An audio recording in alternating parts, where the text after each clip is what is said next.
नमस्कार दोस्तों। बोध जी के जीएस यूट्यूब चैनल पे आपका स्वागत है। जैसा कि बहुत दिनों से जो विशेष अध्यापक शिक्षक विशेष विद्यालय अध्यापक का जो वैकेंसी है, इसका इंतज़ार था।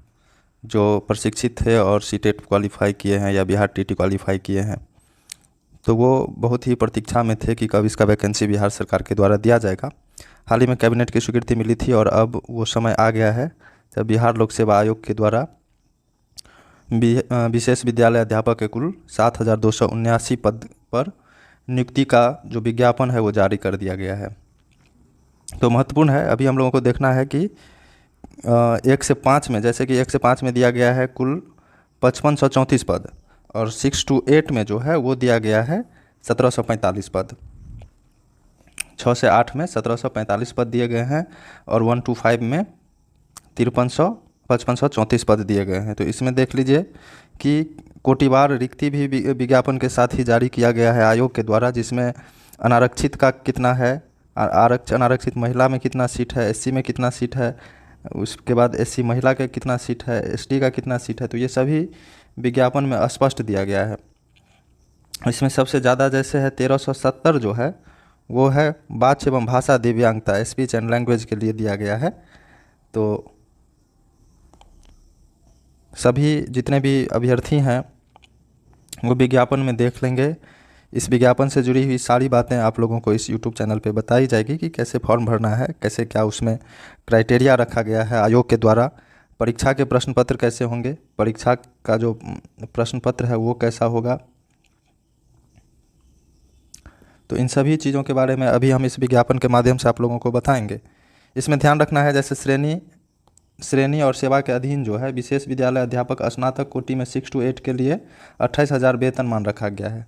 28,000 वेतनमान रखा गया है। वहीं 1 से 5 के कोटि में जो मूल कोटि है उसके लिए 25,000 रुपया वेतनमान रखा गया है। तो ये ध्यान रखिएगा। अब इसमें क्या क्या है उस बात को बारीकी से देखिए, ताकि फॉर्म भरने में किसी को दिक्कत नहीं हो, या फिर जहाँ कहीं भी आपको समझ में क्लियर नहीं हो तो उसको इस विज्ञापन को समझने में आसानी होगी। जैसे नोट में दिया गया है कि प्रारंभिक विद्यालय के विशेष शिक्षक के मूल कोटि और स्नातक कोटि के पदों को रोस्टर विवरणी आयोग के वेबसाइट पर उपलब्ध है। तो रोस्टर यही है दोस्तों, जो दिया गया है कि किस तरह से किस कोटि में कितना उम्मीदवार आवेदन कर सकते हैं, कितना सीट है, वही रोस्टर है। आगे है कि माननीय सर्वोच्च न्यायालय के रिट पिटीशन सिविल इतना रजनीश कुमार पांडे के द्वारा एक ये केस किया गया था, जिसमें कहा गया है कि 7/3/25 को पारित आदेश का अनुपालन हेतु कुल स्वीकृत पद में से 7279 पद में से 816 पद जो है वो परीक्षा परिणाम प्रकाशित नहीं किया जाएगा। 816 पदों के लिए कोटिवार विवरण जो है शिक्षा विभाग द्वारा परीक्षाफल प्रकाशन से पहले ही उपलब्ध कराया जाएगा। शिक्षा विभाग द्वारा परीक्षाफल प्रकाशन से पहले ये कोटिवार विवरण 816 पदों के लिए दे दिया जाएगा। कुल मिलाकर 7279 पद का विवरण आयोग के द्वारा दिया गया है। इसमें से 816 पद जो है परीक्षाफल प्रकाशन से पूर्व उपलब्ध कराया जाएगा कोटिवार। अब है विशेष विद्यालय अध्यापक के लिए अर्हता क्या क्या है, जो क्राइटेरिया है, एलिजिबिलिटी है, उसको देखेंगे। अधिसूचना संख्या 916 है, दिनांक 19/5/23 के अनुरूप ही अनुमान्य होगा। इसमें क्या क्या क्राइटेरिया है देख लीजिए। पहला है भारत का नागरिक हो, दूसरा है विशेष अध्यापक विद्यालय अध्यापक के लिए अर्हता भारतीय पुनर्वास परिषद के अनुरूप अनुमान्य होगा। भारतीय पुनर्वास परिषद के अनुरूप अनुमान होगा। अभ्यर्थी को आवेदन करते समय भारतीय पुनर्वास परिषद RCI द्वारा प्रदत्त वैध CRR central rehabilitation register number एवं एतत् संबंधी प्रमाण संलग्न करना अनिवार्य होगा कि वो एलिजिबल है कि नहीं। दूसरा है बिहार विशेष विद्यालय अध्यापक पात्रता परीक्षा 2023 में उत्तीर्ण हो। जैसे 1 से 5 के लिए अलग से हुआ था, BSSTET हुआ था, आयोजित हुआ था। सारे लोग इसमें जो पास होंगे वही इसमें फॉर्म भरने के लिए एलिजिबल होंगे। बहुत सारे लोग क्वालिफाई करके इसका इंतज़ार कर रहे थे। 1 से 5 के लिए था BSSTET पेपर 1 और 6 से 8 के लिए था BSSTET पेपर 2। अब देखिए विशेष विद्यालय अध्यापक के लिए जो अर्हता है वो अधिसूचना संख्या 916 19/5/23 के अनुरूप ही अनुमान्य होगा। अर्हता को देख लेंगे, जो डिटेल से यहाँ आयोग ने विज्ञापन में दिया है देख लीजिए। जैसे है मूल कोटि संवर्ग 1 से 5 के विशेष विद्यालय अध्यापक के लिए क्या क्या शैक्षणिक और प्रशैक्षणिक योग्यता होना चाहिए। तो सबसे पहले तो इंटर जो है उच्चतर माध्यमिक जो कर रहा है कि इंटरमीडिएट की परीक्षा, इंटरमीडिएट आप न्यूनतम कम से कम 50% अंक से प्राप्त होना आवश्यक है। ये ध्यान रखना है आपको। अगर 50% से कम से आप इंटर पास हैं तो वो एलिजिबल नहीं होंगे। इसके साथ यहाँ तथा है कि इंटर के साथ आप भारतीय पुनर्वास परिषद से मान्यता प्राप्त संस्थान से, जहाँ से आप DLED के डिग्री DLED डिग्री लिए होंगे, डिप्लोमा इन एलिमेंट्री एजुकेशन विशेष शिक्षा में, यहाँ स्पेशल है। नॉर्मल अगर कोई DLED की पढ़ाई करते हैं उसे यदि डिग्री लिए हुए हैं तो वो इसके लिए एलिजिबल नहीं होंगे। वही एलिजिबल होंगे जो विशेष शिक्षा में डीएलएड किए होंगे। तो वो भारतीय पुनर्वास परिषद का वैध CRR नंबर उसके पास हो, उसके बाद ही वो आवेदन कर सकते हैं। या भारतीय पुनर्वास परिषद से मान्यता प्राप्त संस्थान से विशेष शिक्षा में डीएलएड सर्टिफिकेट डिप्लोमा जो विशेष शिक्षा में डीएलएड के समकक्ष हो, या तो आप विशेष शिक्षा में डीएलएड करें या नहीं तो डीएलएड के समकक्ष अगर कोई कोर्स हो, सर्टिफिकेट कोर्स, तो वो भी आप दे सकते हैं, बशर्ते कि उसमें भारतीय पुनर्वास परिषद का वैध CRR नंबर होना आवश्यक है, ये ध्यान रखेंगे। इसके अलावे एक और क्राइटेरिया है जिसमें है कि अंतर दिव्यांगता क्षेत्र में 6 माह का अध्यापन प्रशिक्षण आप किए हुए हों, ये आवश्यक है। ये प्रमाण पत्र आपको लगेगा फॉर्म भरिएगा तो, कि आपने 6 माह का अध्यापन प्रशिक्षण किया है किसी इंस्टीट्यूशन में जहाँ विशेष आवश्यकता वाले बच्चे हैं, दिव्यांग बच्चे हैं, और वहाँ आपने अगर अध्यापन किया हो, पढ़ाया हो उन बच्चों को, तो उसके लिए वो मान्यता प्राप्त संस्था जो है आपको एक प्रमाण पत्र निर्गत किया होगा और उस प्रमाण पत्र में स्पष्ट लिखा होगा कि आपने 6 महीना का यहाँ अध्यापन किया है। तो ये था 1 से 5 के लिए। अब हम लोग देखते हैं 6 to 8 के लिए स्नातक कोटि का जो है विशेष विद्यालय अध्यापक के लिए क्या क्या आवश्यक शैक्षणिक योग्यता है। तो स्नातक की उपाधि इसके लिए आपको 50% अंक के साथ करना अनिवार्य है। दूसरा है कि जिस तरह आप बेसिक ग्रेड में 1 से 5 वाले में आपको डीएलएड की ज़रूरत थी विशेष शिक्षा में, उसी तरह आपको भारतीय पुनर्वास परिषद से मान्यता प्राप्त संस्था से विशेष शिक्षा में बीएड आवश्यक है, ये ध्यान रखेंगे। भारतीय पुनर्वास परिषद का वैध उसमें भी CRR नंबर वो इशू किया गया होगा आपके इस बीएड के प्रमाण पत्र में, ध्यान रखेंगे। बीएड के साथ भारतीय पुनर्वास परिषद से मान्यता प्राप्त संस्थान से यदि आप सर्टिफिकेट डिप्लोमा जो विशेष शिक्षा में बीएड के समकक्ष हो, तो यहाँ सर्टिफिकेट डिप्लोमा के जगह डिग्री का वो सर्टिफिकेट होना चाहिए। उसके बाद आपको यहाँ भी 6 माह का अध्यापन प्रशिक्षण मांगता है अंतर दिव्यांगता क्षेत्र में। विशेष विद्यालय अध्यापक के पद पर नियुक्ति हेतु आपके लिए प्रमाण पत्र की जो मान्यता है उससे संबंधित क्या क्या क्राइटेरिया है वो ध्यान रखेंगे। केंद्र अथवा किसी राज्य सरकार द्वारा स्थापित बोर्ड से निर्गत मैट्रिक अथवा समकक्ष एवं इंटरमीडिएट समकक्ष प्रमाण पत्र मान्य होगा। मतलब अर्थात ये हुआ कि यदि कोई बच्चा CBSE बोर्ड से है या ICSE बोर्ड से है या ओपन स्कूलिंग से है, तो वो सभी जो है वो सेंट्रल गवर्नमेंट का हो गया, या फिर स्टेट बोर्ड, मतलब हुआ कि जैसे राज्य सरकार का है तो BSEB से यदि आप इंटर किए हुए हैं मान्यता प्राप्त संस्था से, तो आप भर सकते हैं इंटरमीडिएट अथवा समकक्ष। उसके बाद है केंद्र अथवा राज्य सरकार से अधिनियम से गठित विश्वविद्यालय या विश्वविद्यालय अनुदान आयोग UGC जिस कॉलेज को मान्यता दे दिया है या यूनिवर्सिटी को, अगर वो वहाँ से आप स्नातक किए तो वो प्रमाण पत्र मान्य होगा। उसके बाद है भारतीय पुनर्वास परिषद के द्वारा अंतर दिव्यांगता में 6 माह का अध्यापन प्रशिक्षण प्रारंभ नहीं होने की स्थिति में नियुक्ति के लिए उक्त अर्हता को इस शर्त के साथ शिथिल रखा जाएगा कि संबंधित उम्मीदवार नियुक्ति के उपरांत उक्त प्रशिक्षण चर्या के निर्धारण की स्थिति में से प्रशिक्षण चर्या प्रारंभ होने की तिथि से 2 वर्ष के अंदर पूर्ण करना सुनिश्चित करेंगे।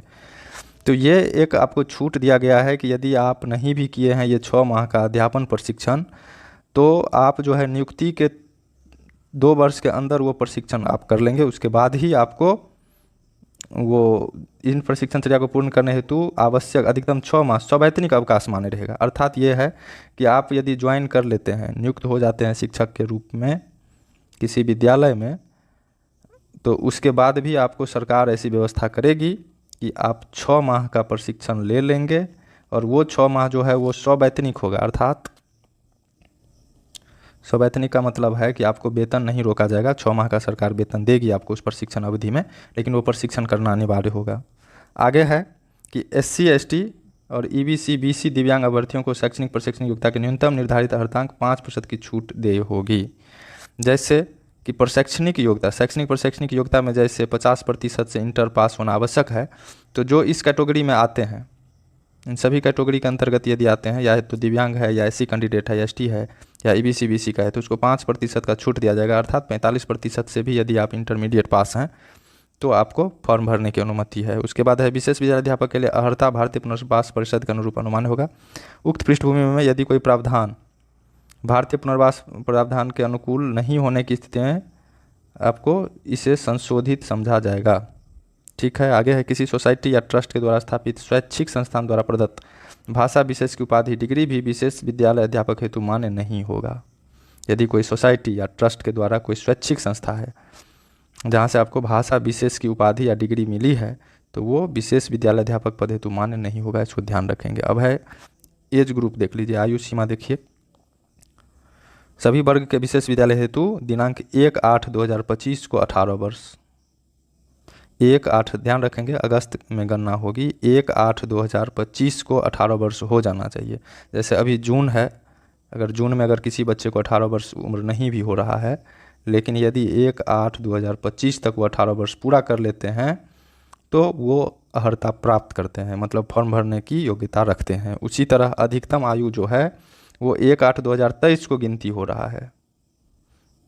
1/8/2023 को यदि सामान्य कोटि के पुरुष 37 वर्ष के हो जाते हैं तो उन्हें 37 वर्ष तक ही मान्यता दी जाएगी। उसी तरह अगर पिछड़ा और अति पिछड़ा है तो उनको 40 वर्ष, SC और ST है तो 42 वर्ष। उसके बाद है सेवानिवृत्ति की आयु 60 वर्ष निर्धारित है। अब इसमें कुछ बातें दी गई है परंतु, मतलब 37 वर्ष तो दिया गया था, लेकिन है कि बिहार विशेष विद्यालय अध्यापक पात्रता परीक्षा 2023 में उत्तीर्ण, चूँकि 2 साल पहले उत्तीर्ण हुए हैं, होने वाले प्रशिक्षित अभ्यर्थियों को नियुक्ति के इस प्रथम समव्यवहार में अधिकतम आयु सीमा में 10 वर्ष की छूट 1/8/2023 को आधार मानकर दे होगी। मतलब यहाँ से 10 वर्ष भी यदि आपको अधिकतम छूट दे दी गई है, क्योंकि बहुत दिनों से ये वैकेंसी नहीं आ रही थी, तो जो पहले प्रशिक्षित हैं और TET स्पेशल TET 2023 में उत्तीर्ण हुए हैं, तो ऐसे अभ्यर्थियों को 10 वर्ष की छूट दी गई है। आगे है पंचायती राज संस्था, नगर निकाय संस्था अंतर्गत नियुक्त एवं कार्यरत वैसे शिक्षक जो विशेष विद्यालय अध्यापक की शैक्षणिक और प्रशैक्षणिक अर्हता रखते हो, उसके लिए अधिकतम आयु सीमा शिथिल रहेगा। अगर कोई नियुक्त है और कार्यरत है पहले से और यदि ऐसी अर्हता रखते हैं तो उसको अधिकतम आयु सीमा काउंट नहीं किया जाएगा।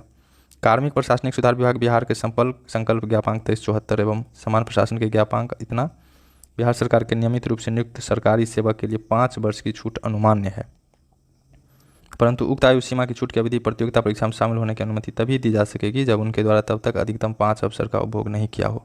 बिहार सरकार के सरकारी सेवक को आयु सीमा में छूट का दावा करने की स्थिति में सक्षम प्राधिकार द्वारा निर्गत प्रमाण पत्र जमा करना अनिवार्य होगा।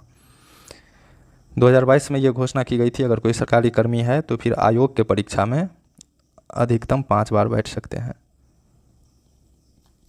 ये दिया गया था यदि उसका उम्र बचा हुआ है तो। नेक्स्ट है सामान्य प्रशासन विभाग बिहार के संकल्प ज्ञापांक इतना के आलोक में अधिकतम आयु सीमा के अतिरिक्त दिव्यांग को अधिकतम उम्र सीमा में भी 10 वर्ष की छूट अनुमान्य है। दावा करने की स्थिति में सक्षम प्राधिकार जैसे सिविल सर्जन होते हैं, तो सिविल सर्जन के द्वारा जो है कम से कम न्यूनतम 40% की विकलांगता होना अनिवार्य होना चाहिए, ये ध्यान रखना है। सामान्य प्रशासन विभाग के पत्र के आलोक में जैसे कोई भूतपूर्व सैनिक है उसके उम्र सीमा में 3 वर्ष और प्रतिरक्षा सेवा में बिताई गई सेवा अवधि के योग समतुल्य रियायत दी जाएगी, वास्तविक उम्र यदि 57 वर्ष से अधिक नहीं हो तो। भूतपूर्व सैनिक की उम्र सीमा छूट का दावा करने के लिए प्रमाण पत्र की जरूरत होगी। अब देखिए, अब ये सबसे महत्वपूर्ण है, क्योंकि परीक्षा फॉर्म भरने के बाद सबसे इम्पोर्टेंट है कि परीक्षा की तैयारी आप कैसे करें, परीक्षा का पाठ्यक्रम क्या होगा, तो ये ध्यान देना बहुत ही जरूरी है।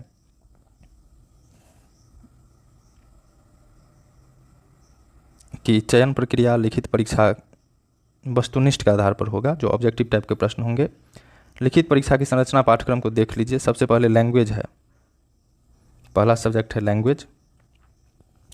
लैंग्वेज जो है, लैंग्वेज पेपर और समान अध्ययन, ये है GS पेपर। लैंग्वेज पेपर जो है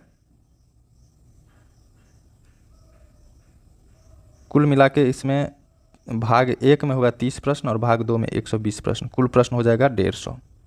GS के 120 प्रश्न रहेंगे और भाषा के 30 प्रश्न रहेंगे।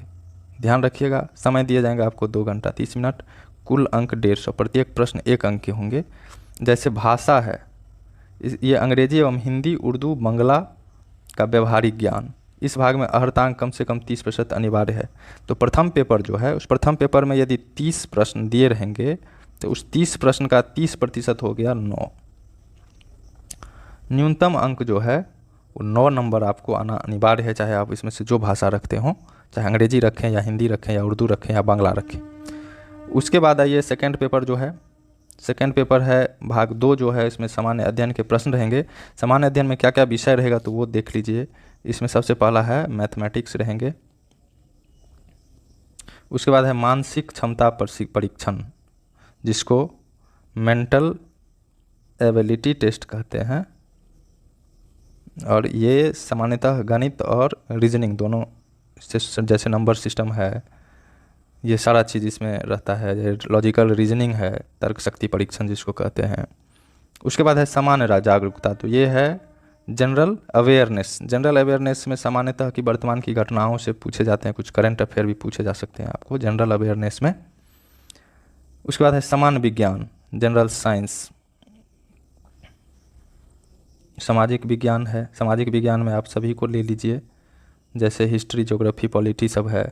भारतीय राष्ट्रीय आंदोलन स्पष्ट कर दिया है दोस्तों, तो ये मॉडर्न हिस्ट्री आपको अच्छे से देखना पड़ेगा, आधुनिक भारत अच्छे से देखना पड़ेगा इसके लिए, क्योंकि आपके सिलेबस में स्पेशल दे दिया है भारतीय राष्ट्रीय आंदोलन। भूगोल और इन्वायरमेंट से क्वेश्चन रहेंगे, तो बहुत ही सभी एक तरह से अच्छे से आपको इस 120 प्रश्न पत्र की तैयारी के लिए अच्छे से मेहनत करना होगा, क्योंकि जो सब्जेक्ट दिए गए हैं वो लगभग सभी सब्जेक्ट को कवर कर लिया गया है। हिस्ट्री है ही, जनरल साइंस है ही, जीएस है ही, मैथमेटिक्स है ही, उसके बाद ज्योग्राफी और इन्वायरमेंट है ही। तो इसका जो पाठ्यक्रम होगा वो क्या होगा, एससीईआरटी और एनसीईआरटी जो है उसके स्तर उम्मीदवार हेतु न्यूनतम अर्हता के आलोक में होगा पाठ्यक्रम। सामान्य अध्ययन पत्र का पाठ्यक्रम जो है एससीईआरटी से संबंधित होगा, इसका स्तर उम्मीदवार हेतु न्यूनतम अर्हता के आलोक में होगा। मतलब यदि आप 11th-12th इसका बेसिक है या 6 to 8 में अगर ग्रेजुएशन है तो 11th-12th के लेवल तक का पूछा जा सकता है, ये ध्यान रखेंगे आप लोग। तो सामान्यतः कोई भी अगर जैसे रेलवे, एसएससी या बीपीएससी आदि परीक्षाओं की तैयारी करते हैं आप, तो इसके देखते होंगे कि प्रारंभिक परीक्षा का जो पैटर्न होता है बीपीएससी आदि में, तो एक तरह से मोटा मोटी ये समझिए कि आपका जो सिलेबस है उसी लेवल का है। ये और बात है कि प्रश्न पत्र थोड़े से उससे 19 रहेंगे, 20 नहीं रहेगा, लेकिन आपको करना पूरा होगा। अब आगे देखिए कि 6 to 8 का जो है उसमें आपको भाषा है, जीएस है और एक अलग से आपका अपना सब्जेक्ट होगा। इसमें क्या क्या है तो सो देख लीजिए, जैसे इसमें 150 प्रश्न ये भी होगा, एक ही पेपर होगा आपका। एक पहला पार्ट होगा 30 अंक का जिसमें लैंग्वेज होगा, दूसरा पार्ट होगा 40 जिसमें जनरल स्टडीज होगा, और तीसरा होगा आपका अपना सब्जेक्ट 80 अंक का होगा। इसको ध्यान दीजिए, यह पत्र 3 भाग में होंगे, 3 सेक्शन में बटा होगा। पहला भाग जैसे है कि अंग्रेजी एवं हिंदी, उर्दू, बांग्ला भाषा का व्यवहारिक ज्ञान, जैसा कि बेसिक कोटि में भी था। और इस भाग में भी अर्हता जो है कम से कम 30% आपको इसमें लाना होगा। अगर 30 प्रश्न है 9 नंबर कम से कम लाना होगा। दूसरा भाग जो है 40 अंक का जो रहेगा, उस 40 अंक में है सामान्य अध्ययन के लिए, जैसे गणित है, सामान्य जागरूकता है, जनरल अवेयरनेस जैसे करंट अफेयर इसी में पूछे जाएंगे, जनरल साइंस भी पूछे जाएंगे, इंडियन नेशनल मूवमेंट भारतीय राष्ट्रीय आंदोलन है, मतलब ये समझिए कि पूरा मॉडर्न हिस्ट्री से आपको क्वेश्चन रह सकते हैं, और ज्योग्राफी है। तो ये महत्वपूर्ण है, general science, geography, modern history, mathematics, ये सभी आपको 40 क्वेश्चन में रहेंगे। और तीसरा भाग जो है 80 अंक का जो है, ये आपको महत्वपूर्ण है। मध्य विद्यालय के अध्यापक के लिए एक विषय पत्र है, उम्मीदवार इन पत्र में से किसी एक पत्र का चुनाव किया जाना है, जैसे गणित या विज्ञान। तो अगर मैथ से आप पास किए हैं तो गणित विज्ञान चुनेंगे, या सामाजिक विज्ञान या हिंदी या उर्दू या संस्कृत या अंग्रेजी। अब इसमें कंडीशन जोड़ दिया गया है कि अगर 6 से 8 के लिए सामाजिक विज्ञान के चयन करने वाले अभ्यर्थी को सेक्शन 1 में इतिहास या भूगोल विषय में से किसी एक विषय का चयन करना ही होगा। क्लियर है? उसके बाद है, यदि सेक्शन 1 में इतिहास विषय का चयन करते हैं तो सेक्शन 2 में भूगोल, अर्थशास्त्र, राजनीति शास्त्र, मतलब कोई भी 2 विषय से गणित विज्ञान है, उसी तरह आपको कोई ना कोई 2 विषय आपको चुनना ही पड़ेगा इसमें। उसी तरह जैसे अगर आप सेक्शन 2 में भूगोल, अर्थशास्त्र, राजनीति शास्त्र विषय में से किसी एक विषय का चयन करेंगे, और यदि अभ्यर्थी द्वारा सेक्शन 1 में भूगोल विषय का चयन करते हैं तो सेक्शन 2 में अर्थशास्त्र, राजनीति शास्त्र विषय किसी एक का चयन करेंगे। तो इस तरह से 6 to 8 के जो परीक्षार्थी होंगे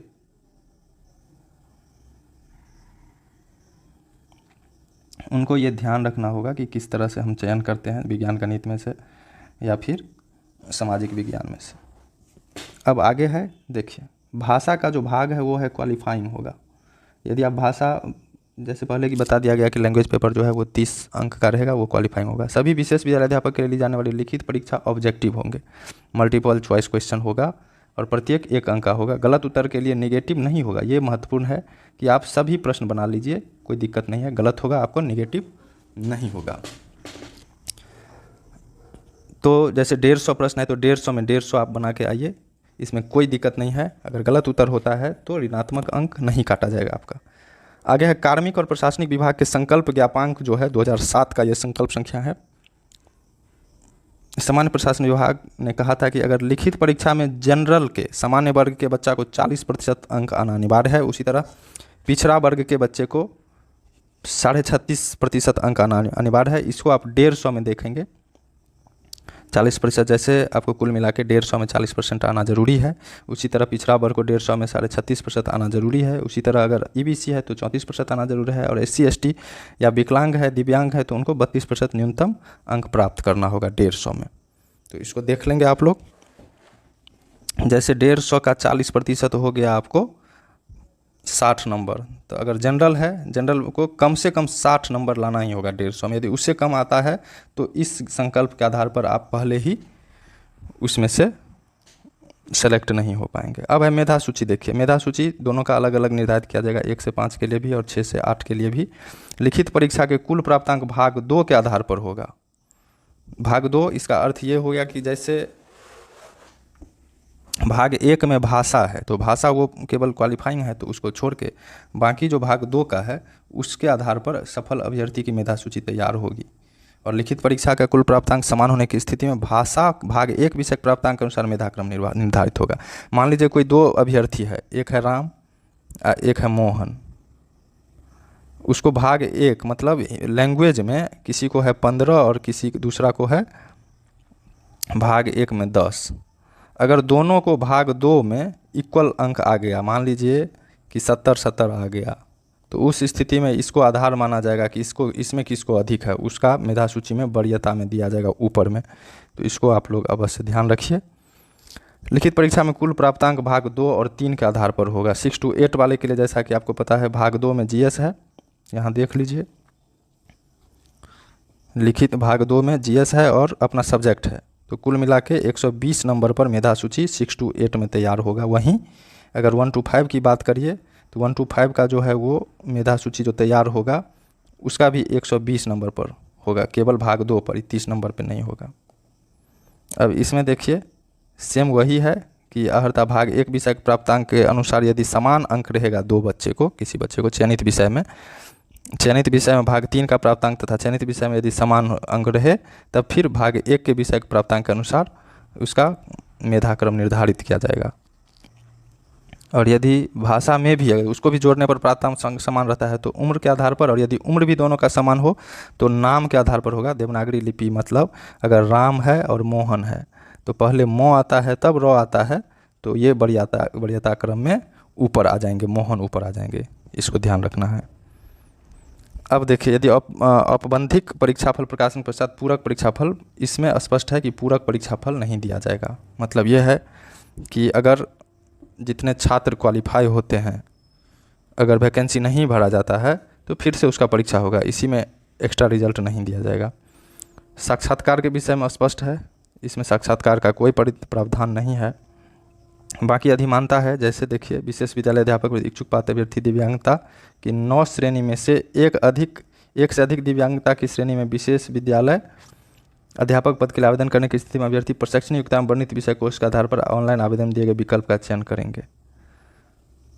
स्पष्ट है कि विशेष विद्यालय अध्यापक भर्ती परीक्षा में इच्छुक पात्र अभ्यर्थी दिव्यांगता जैसे 9 श्रेणी दिया गया है रिक्ति कोटि में, और यदि आप 1 से अधिक श्रेणी में आप आवेदन करने की स्थिति में आपको प्रशैक्षणिक योग्यता में वर्णित विषय के आधार पर ऑनलाइन आवेदन दिए गए विकल्प का चयन करेंगे। अगर उक्त विकल्प का चयन प्रशैक्षणिक योग्यता के अनुरूप नहीं होता है तो दावा मान्य नहीं होगा। मतलब आप जो प्रशिक्षण किए हैं उसके आधार पर ही आवेदन में 1 से अधिक श्रेणी में आप टिक करिएगा। ऐसा नहीं कि आपके प्रशैक्षणिक योग्यता आपको नहीं हो और 1 से अधिक विकल्प में आप आवेदन में टिक करते हैं। प्रकाशित विज्ञापन के आलोक में 1 से अधिक वर्ग में विशेष विद्यालय अध्यापक के पदों के लिए तथा दिव्यांगता की 9 श्रेणी में से 1 से अधिक श्रेणी में आवेदन करने की स्थिति में अपने निर्धारित शैक्षणिक योग्यता और प्रशैक्षणिक योग्यता के अनुरूप ही संवर्ग एवं दिव्यांगता की श्रेणी की प्राथमिकता अंकित करते हुए ही ऑनलाइन करना है, आवेदन समर्पित करेंगे। स्पष्ट है, जैसे विज्ञापन में दिया गया है कि 1 से अधिक वर्ग के विशेष विद्यालय अध्यापक पद के लिए तथा दिव्यांगता की 9 श्रेणी में आवेदन करने की स्थिति अपने निर्धारित शैक्षणिक योग्यता और प्रशैक्षणिक योग्यता के अनुरूप ही संवर्ग एवं दिव्यांगता की श्रेणी की प्राथमिकता अंकित करते हुए ऑनलाइन आवेदन भरेंगे। सभी अभ्यर्थियों की अर्हता के अनुसार विशेष विद्यालय अध्यापक के विभिन्न वर्ग श्रेणी की अधिमानता ऑनलाइन आवेदन में दर्ज की जानी है। तो ये आपके प्रशिक्षण से रिलेटेड है। आप जो भी DLED या BEd किए हुए हैं तो उसमें देख लीजिएगा आपका विषय क्या है, उसी आधार पर अपना प्रायोरिटी आप दीजिएगा। आगे है मेधाक्रम के अनुसार सफल अभ्यर्थी द्वारा विशेष विद्यालय अध्यापक के दी गई अधिमानता एवं रिक्ति की उपलब्धता के आधार पर उन्हें एक पद ही आवंटित किया जाएगा। किसी एक अधिमानता के संवर्ग या दिव्यांगता की श्रेणी आवंटित हो जाने पर शेष अन्य संवर्ग दिव्यांगता की श्रेणी में अभ्यर्थी पर विचार नहीं किया जाएगा, जिस पर अभ्यर्थी को कोई आपत्ति नहीं होगी। इस आशय की घोषणा अभ्यर्थी को ऑनलाइन आवेदन में करना होगा। भाई जैसे आप 2 पद पर दिए हैं, किसी एक पर आपका चयन हो जाता है तो उसके बाद अगले पर आप दावा नहीं कर सकते हैं। और भी कुछ निर्देश हैं जो ध्यान देने योग्य है। जैसे कोई अभ्यर्थी शिक्षा विभाग बिहार राज्य विद्यालय अध्यापक संशोधन नियम 2024 का लोक में अधिकतम 5 बार परीक्षा में भाग ले सकेगा। आयोग द्वारा की गई अनुशंसा नियुक्ति का अधिकार तब तक नहीं प्रदान करेगी जब तक कि प्रमाण पत्र की जांच के उपरांत विभाग संतुष्ट न हो जाए। ये सभी प्रायोरिटी है जो आयोग के द्वारा किया जाता है, वो अपने स्तर से कर लेती है। उसके बाद जैसे आयोग द्वारा ऑनलाइन आवेदन पत्र में ध्यान रखेंगे, आप जो योग्यता है वो स्वघोषणा के आधार पर यदि आपकी उम्मीदवारी नहीं रहेगी तो मूल्यांकन किया जाएगा और उसको रद्द किया जा सकता है। पाठ्यक्रम आयोग के वेबसाइट पर उपलब्ध है विभिन्न विषय के स्तर पर, उसको आप देख सकते हैं। जैसे कि चर्चा किया गया है पूर्व ही पाठ्यक्रम में क्या क्या रहेगा। उसके बाद आप लोग देख लें कि अपना अभ्यर्थी द्वारा शैक्षणिक प्रशैक्षणिक योग्यता पात्रता परीक्षा योग्यता संबंधी दावे को सत्य मानते हुए परीक्षा आयोजित करने की कार्रवाई की जाएगी और औबंधिक मेधा सूची शिक्षा विभाग को भेजने के पश्चात अभ्यर्थी द्वारा योग्यता संबंधी आवेदन में किए गए दावे की सत्ता की जांच विभाग के स्तर पर होगा, तब जो है नियुक्ति होगा। ये सभी प्रक्रिया नॉर्मली चलते हैं, कोई दिक्कत नहीं है इसमें। उसके बाद मेधा सूची में यदि कोई दावा है तो वो दावा भी किया जाएगा, दावा के बाद उसका सत्यापन होगा, उसके बाद विभाग द्वारा संशोधित भी किया जा सकता है। आरक्षण का जो समान नियम है सामान्य प्रशासन विभाग का वही लागू होगा जो पहले से ही है कि जनरल को कितना मिलेगा, ईडब्ल्यूएस में कितना मिलेगा, उसी आधार पर आपका पद का जो रिक्ति है वो पहले से ही स्पष्ट कर दिया जाता है, तो इसमें कोई दिक्कत नहीं है। आरक्षण का लाभ उसी उम्मीदवार को मिलेगा जिसका स्थायी निवास, मतलब बिहार से बाहर को आरक्षण का लाभ नहीं मिलेगा। जो बिहार के मूल निवासी हैं उन्हीं को आरक्षण का लाभ मिलेगा। उसके बाद है कि आप जो आरक्षण का लाभ लेंगे प्रमाण पत्र में वही अस्थायी पता ही आरक्षण प्रयोजन के लिए अस्थायी निवास होगा। जहां आपका अस्थायी पता आवेदन में आप दे रहे हैं वहीं का आप अस्थायी निवास प्रमाण पत्र दीजिए, तभी आप आरक्षण के पात्र होंगे। अर्थात उक्त आरक्षण के लिए उम्मीदवार को अस्थायी आवासीय प्रमाण पत्र प्रस्तुत करना पड़ेगा। उसके बाद कुछ और भी कंडीशन, जैसे SC/ST का उम्मीदवार है तो SC/ST का उम्मीदवार केवल जाति प्रमाण पत्र और आवासीय दे सकते हैं। जो BC और EBC के उम्मीदवार हैं उनको नॉन क्रीमी लेयर सर्टिफिकेट बनाना होता है राजस्व स्थिर अधिकारी का स्तर का, अर्थात अंचल से यदि आप बना लेंगे तो वो आपका मान्य होगा। उससे द्वारा NCL बनाना होगा, जहाँ NCL के लिए जैसे आपको जाति, आवासीय, कास्ट, रेसिडेंशियल और इनकम तीनों बनाना अनिवार्य होता है। उसके बाद है कि आरक्षण का दावा जो अगर कोई विवाहित महिला है तो वो अपना जाति, अस्थायी निवास, क्रीमी लेयर रहित प्रमाण पत्र पिता के नाम एवं पिता का अस्थायी पता से निर्गत होना चाहिए, ना कि उनके पति के नाम और पता से। तो ये सारा चीज़ है, इस सबको ध्यान रख लीजिए। आरक्षण का कोटि पहले से दर्शाया गया है, ये क्लियर ही है। उसी कोटि फॉर्म भरते समय अपना कोटि इसी हिसाब से दर्शाएंगे। कोई EWS है तो 7 देंगे, BCL मतलब BC लेडीज़ हैं, BC कैटेगरी की महिला तो 6 दे सकते हैं, BC जनरली 5 होते हैं, EBC 4 है, ST 3 है, SC 2 है, UR 1 है। क्षैतिज आरक्षण दे होगा, ये सारा चीज़ पहले से ही निर्धारित है, इस समय कुछ नया नहीं है। उसके बाद है कि आपको जानकारी में दे दें, जैसे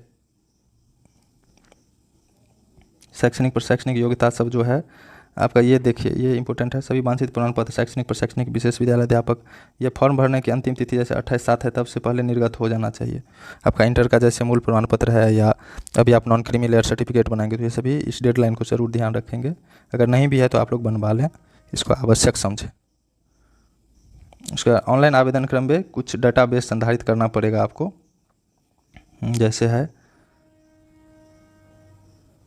जैसे आयोग द्वारा किसी समय मांगने पर आप सक्षम प्राधिकार द्वारा निर्गत ये सभी प्रति आपको अपना सत्यापन वेरीफाई करके देना पड़ेगा। जैसे मैट्रिक का प्रमाण पत्र जन्म तिथि के साक्ष्य के लिए, इंटर का प्रमाण पत्र और मार्कशीट, स्नातक का प्रमाण पत्र मार्कशीट, DLED या DELED विशेष शिक्षा का जो है स्पेशल एजुकेशन का है उसका सर्टिफिकेट, उसके बाद B.Ed सर्टिफिकेट, डिप्लोमा जो भी है विशेष शिक्षा में।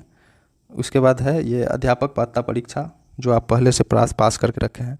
उसके बाद ये प्रमाण पत्र है, CRR नंबर आप देंगे परिषद द्वारा निर्गत। उसके बाद प्रशिक्षण संबंधी प्रमाण पत्र देंगे। अगर पिछड़ा अति पिछड़ा के हैं तो NCL देंगे, नॉन क्रीमी लेयर सर्टिफिकेट देंगे।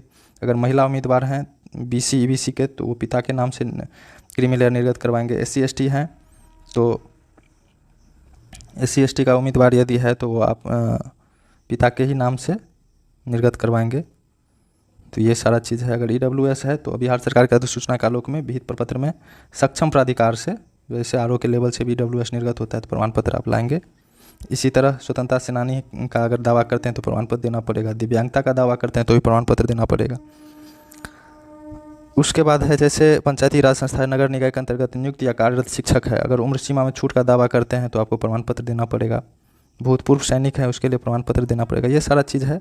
उसके अलावे है कि यदि बिहार सरकार या केंद्र सरकार में यदि आप काम कर रहे हैं, किसी पद पर नियुक्त हैं, परीक्षा में भाग लेना चाहते हैं, तो आपको नो ऑब्जेक्शन सर्टिफिकेट आपके विभाग द्वारा देना पड़ेगा। जो सक्षम प्राधिकार हो, आपका जो नियोक्ता हो, वो NOC आपको देंगे, ये आपको देना पड़ेगा नियुक्ति के समय में। पहचान पत्र लगेगा। उसके बाद 4 पोस्ट पासपोर्ट फोटोग्राफ्स। उसके बाद जो लिखित परीक्षा में आप आवेदन किए हैं, या आवेदन का एक प्रति ज़रूर डाउनलोड करके रख लेंगे। उसके बाद एडमिट कार्ड, जो आप एडमिट कार्ड निकालेंगे उसका एक प्रति रख लेंगे। प्रमाण पत्र का जांच भी होगा। नियुक्ति पत्र से पहले आपको विभाग के द्वारा जो पूर्व में भी कहा गया है सारा चीज़, विद्या पात्रता परीक्षा जो 2000 पास किए हैं 2023 में आप लोग पहले से। उसके बाद CRR नंबर आप ये रखेंगे। प्रमाण पत्र यदि गलत पाया गया तो आपको कार्रवाई भी की जा सकती है। शुल्क क्या है देख लें। जो जनरल कैटेगरी के विद्यार्थी हैं उसको 750 लगेगा। जनरल SC ST को 200, और बाकी आरक्षित अनारक्षित महिलाओं को 200, और दिव्यांग यदि है तो 200, और अन्य उम्मीदवार के लिए 750। मतलब अगर BC EBC सबके पुरुष वर्ग हैं तो उनको 750 ही लगेंगे। उसके बाद देख लीजिए कि अभ्यर्थी को उपयुक्त परीक्षा शुल्क के अतिरिक्त विभिन्न बैंक के द्वारा निर्धारित चार्ज भी देना होगा, जिससे ऑनलाइन भुगतान क्रम बैंक द्वारा स्वतः बैंक चार्ज के रूप में लिया जाता है। बायोमेट्रिक फी 200। वैसे अभ्यर्थी ऑनलाइन आवेदन में पहचान पत्र में आधार दे दें। यदि आधार संख्या आप नहीं देते हैं, दूसरा प्रमाण पत्र देते हैं, तो 200 रुपये अतिरिक्त चार्ज लग जाएंगे आपको। उसके बाद जैसे आपका जो भी डॉक्यूमेंट है वो वेरिफिकेशन के समय में आसानी के लिए आप पहचान पत्र में आधार ही दें तो बेहतर होगा। ठीक है। उसके बाद है आधार लिंक मोबाइल नंबर नहीं होने पर OTP वाला समस्या होता है, तो ऐसे में आपका डॉक्यूमेंट सत्यापन असफल होने पर आपकी एलिजिबिलिटी प्रभावित हो सकती है। ये सारी चीज़ें हैं। अब ध्यान दीजिए, ऑनलाइन आवेदन का प्रारंभ 2/7/2025 से ही हो रहा है और 28/7 तक होगा। इसीलिए आवेदन आप लोग कर लेंगे, सारा डॉक्यूमेंट बना लेंगे। हार्ड कॉपी में आवेदन का कागजात आप लोग जमा कर लेंगे। हार्ड कॉपी जो है अभ्यर्थी को आवेदन पत्र से हार्ड कॉपी आयोग कार्यालय में भेजने की आवश्यकता नहीं है, अपने पास रख लेना है। ऑनलाइन आवेदन भरे गए सभी चीज़ को जांच कर अच्छे से मान लेंगे, नहीं तो अगर उसमें त्रुटि होती है तो फिर उसी को आधार मानता है आयोग। उसके बाद और भी है, इसका गाइडलाइन कुछ आयोग के वेबसाइट पर भी है। हालांकि इतना के बाद आप लोगों को कोई दिक्कत नहीं होगा। प्रोसेस है, जैसे पहले 1 टाइम रजिस्ट्रेशन की प्रोसेस होती है।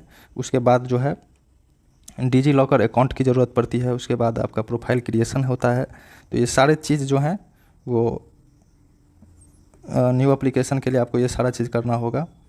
उसके बाद अपने अकाउंट टैब से आप ये OTR कंप्लीट करके एप्लीकेशन फॉर्म भर लेंगे। तो ये सारा चीज़ जो है आयोग के द्वारा दिया गया है। अब इसका जो प्रोसेस है, ये प्रोसेस है किस तरह से आपको OTR करना है। पहले 1 टाइम रजिस्ट्रेशन जो है इसके वेबसाइट पे जाके आपको करना होगा। उसमें न्यू यूज़र ID पर क्लिक करेंगे तो हो जाएगा। ये सारा प्रोसेस है। फिर आप अपना OTP ले लेंगे।